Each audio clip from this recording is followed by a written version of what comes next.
ينمو راني وياسمين وناي وآدم بسرعات مختلفة وبطرق مختلفة، عاطفياً وفكرياً ومعنوياً واجتماعياً وجسدياً.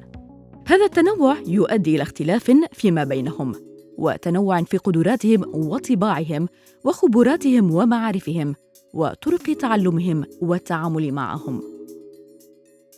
يتميز راني في دراسته، وهذا يقلق ياسمين كثيراً، فكلما دخلت المعلمة الصف تقول لها: أنت أخت راني، أتمنى أن تكوني متفوقة مثله.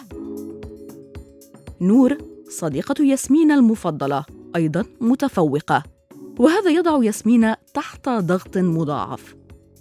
لم تحب ياسمين الرياضيات يوماً، وهذا يشعرها بقيمة أقل. تقول ماما: ياسمين لن تنجح مثل راني أبداً في المستقبل. في المدرسة، المتفوقون هم من يمثلون أصدقائهم في حفلة المدرسة، ويحصل أهلهم على خصومات من القسط. المتفوقون محبوبون والجميع يعرفهم. تحاول ياسمين أن تتميز في دراستها مثل راني، تحاول وتحاول دون جدوى. مؤخراً دخل راني برنامجاً للحساب الفوري، ولم تحصل ياسمين على أي مساعدة لتحسين أدائها الدراسي.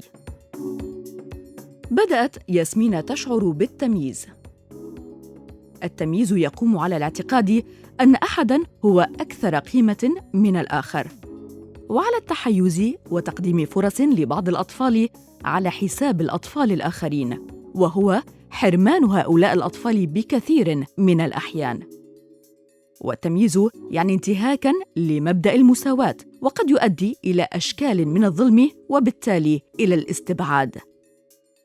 الاستبعاد يعني مثلاً أن نميز في الفرص التعليمية بين طفل وآخر، وبالتالي أن نرفض الاعتراف بأن الناس جميعهم يستحقون تعليماً يحررهم ويعطيهم القدرة على أن يصنعوا حياة أفضل تلبي رغباتهم.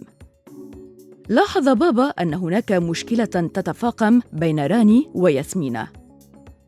تحدث إليهما كثيراً إلى أن فهم أسباب المشكلة، وهي المقارنة المستمرة بينهما واختلاف تعامل الجميع معهما على أساسها.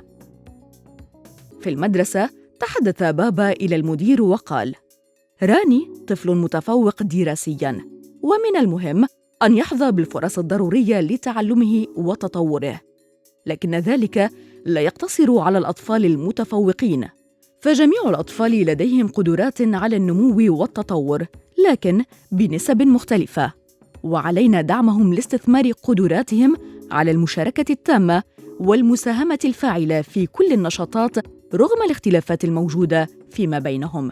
فقال المدير: نحن نعطي جميع الأطفال الفرص نفسها. أجابه بابا: المساواة هي أن تقدم المدرسة لراني وياسمين المستوى نفسه من التعليم والدعم.